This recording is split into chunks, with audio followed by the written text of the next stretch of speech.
Hey everyone, my name is Nathan Payne. Welcome back to another episode of Blu Ocean Crypto. Today I want to go over a 3-star strategy that is absolutely crushing max bases for me right now. As soon as I got this figured out, man, it's just a whole new game for me, it feels like. And a big part of that is because of how the boom carts now work. And I'll definitely be doing a video going into those nuances later, but I just wanted to show you guys this strategy so you can get out there and start testing it yourself. So let's jump right in. I want to play. Okay, so I got a couple attacks already favorited here, so we can just kind of go right through these. And this base is interesting. This is one that you guys probably see a lot. There's actually a really fun way to destroy this. Now, for this strategy, I used 15 boom carts, 15 blazes, 15 brutes, and 55 rangers.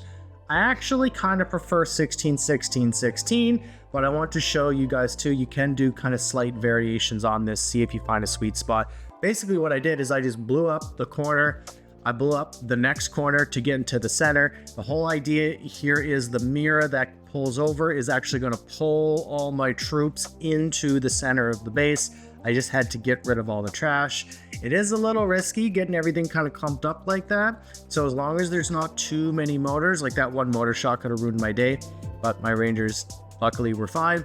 And you can see now I'm just going to basically punch through this entire base. So I will admit, this strategy for this base is a little riskier because you're clumping everything up, but as long as you don't got too much AoE concentration on that left-hand side and there is that mirror, this is the way to beat this base. And there is a ton of people, I mean a ton, this is probably the most commonly used base currently in the meta. So I wanted to show you guys how to beat it. And it's using this strategy in particular. You probably don't need quite so many boom carts, but I do like having those extras because sometimes you can see they really wanted to destroy a fair bit of that section of the corner before they actually went in. So I'm just gonna speed it up here and get this done, and we'll jump right into the next attack to show you guys. I'm having a blast with this strategy because what it's allowing me to do, I really don't have to spin very much. You know, I might quite often actually am attacking the first base that comes up just because I'm testing different boom cart things. Now, this one I did the 15-15 as well. So same thing, you know, and I'm going to show you guys a variation with the Skyfire after this. And I do like having a couple Skyfires. They've helped me on cleanup, but you really don't necessarily need them. It's a preference thing. You know, sometimes I like having all the rangers. Sometimes I like having a couple Skyfires. I've even done as low as 14, 14, 14, kind of, so 14 across the board, 15 across the board, or even 16 across the board. So you can see here I opened the corners. Now I want the boom carts to get into the center to open up that compartment. We've got our 3 entry points. That's really a main key component of this attack strategy, is having these 3 points, because we want the army to sweep through the base evenly.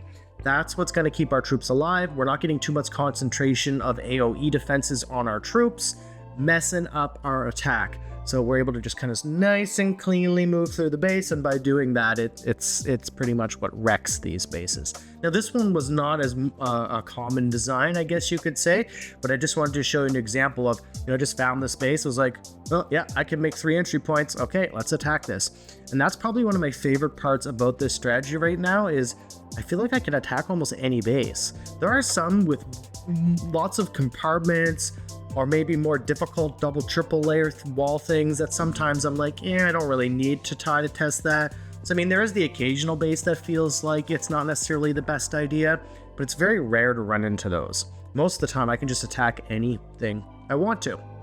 So actually this one, it was 15-15, and I think that's 16 on it. No, it was 15-15-15, perfect. And then here's the last variation I want to show you guys, where we got 14, 14, 14, and 4 Skyfires. So this same thing, it's like, how can I get 3 entries? Ooh, look at that back. We've got the boom carts, and watch how I do this with the triple finger deployment. We're doing all the boom carts right there. We're just gonna get right into those 3 sections. Nice and easy, right? Now I've got the 3 entrances. I didn't even care so much about the motors. I just did like a bunch of the boom carts slowly. I knew even if a few died, the other ones would make it through. Now just watch this, guys. We're just going to walk right through this entire base. So like I said, you can do variations of 14, 15, or 16. I'm actually leaning a little heavier on the 16 lately, even though I showed you guys mostly 14 and 15 in this video. I do find when you do the 16, you don't really have much room for the Skyfires because you only have, I think, 46 Rangers, and it does feel a little light on the Rangers. But I really find it depends on the base. Some bases I would have preferred having 14s. Some bases I would have preferred having 15, you know, so try experimenting with it. Try different variations of this same strategy between the 14, 15, 16. Try variations having 4 or 5 Skyfires, having no Skyfires, and just kind of see what you guys like. You can see here the Skyfires actually clutched the 3, right? We got down to basically 2 turrets. I had nothing but Skyfires left.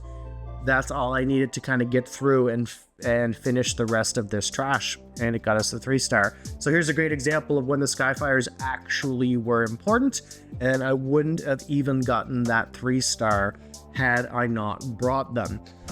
I want to play. That's why there's a bit of a balance there. You know, do you double down on the Rangers a little bit more, or do you bring some Skyfires? So I just want to say, you know, if you guys are enjoying the Mavia content, please go into your settings and use creator code GROTH. We use all those proceeds to go back to fund Mavia events and giveaways. We've been having a blast doing that. And just want to say thanks to everyone who subscribed to the channel. I look forward to bringing you lots more Mavia videos on a consistent basis, and we'll see you all in the next one.